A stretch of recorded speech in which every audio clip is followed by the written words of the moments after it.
Love bombing and discovering the healthy pace. How soon after meeting a person who catches our interest should we expect to live the love we dream of? KNAP's stages of relationship development offer a solid roadmap for moving from mere attraction to a true connection.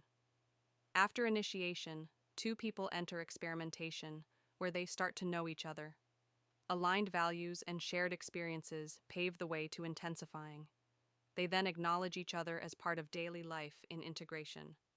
Bonding is the beautiful outcome of this journey, and skipping stages is risky. In the absence of a solid rapport with a person, we tend to sketch an idealized portrait of them to complete our attraction, leading to insecure attachment patterns swinging between projection and withdrawal. Secure attachment is only established when we actually know the person in front of us. Emotional intimacy grows from vulnerability, and the feeling of safety that allows us to open our hearts only develops when aligned with each person's unique needs. We often hear of love bombing, a behavior recognized in grand gestures and plans made without a proper connection. But how do we recognize it? More importantly, how can we tell if a person's quick push for commitment is actually a covert form of control? Red flags include future plans proposed too early, excessive flattery, "I've never met anyone like you," or intense episodes followed by withdrawals. These patterns mirror the nervous system dynamics seen in addiction. Research by Lenore Walker and Patrick Carnes on abuse and trauma bonding warns that intensity can bypass critical thinking. In the early stages of a relationship, always check in with yourself if something feels too good to be true.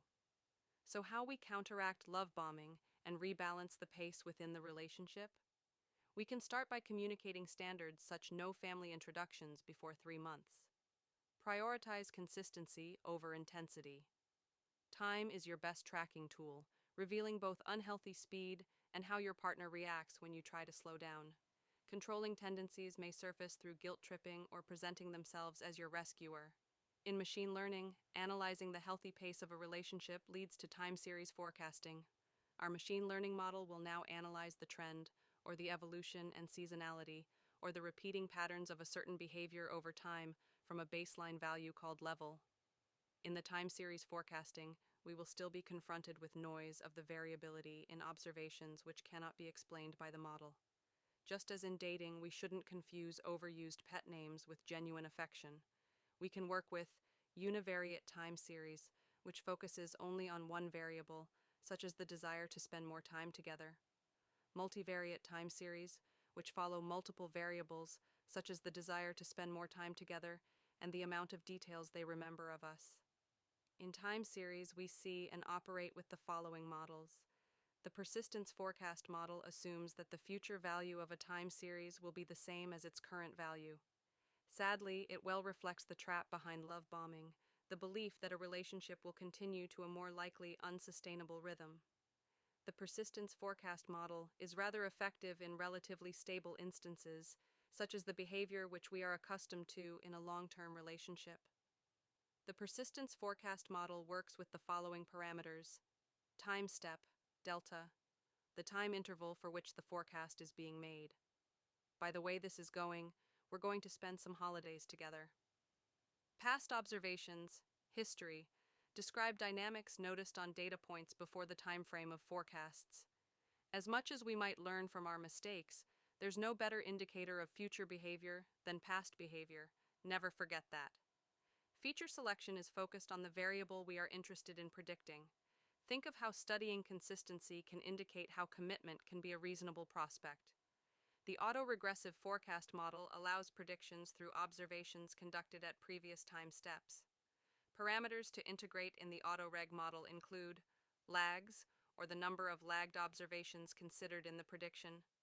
Let's say we want to predict a person's commitment to us by how they treated us in their friend's presence. The error term, or the random and unpredictable white noise. For example, think of social media content over so-called rules of texting when we're dealing with a person who prefers calls. A REMA forecast model enhances the AR model by removing trends and seasonality while accounting errors. The ARIMA model operates through three parameters in the following sequence.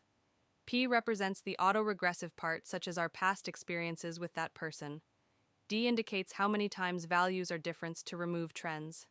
Are they kind only after fights? Q, the number of lagged forecast errors, how often they've been unreliable. Seasonality, or S, may emerge as an additional parameter in the seasonal ARIMA models. The evaluation metric used for time series forecasting is the root mean squared error, RMSE. The lower the error, the closer our predictions match reality. In relationships, the error is the gap between what we expect and what they consistently show.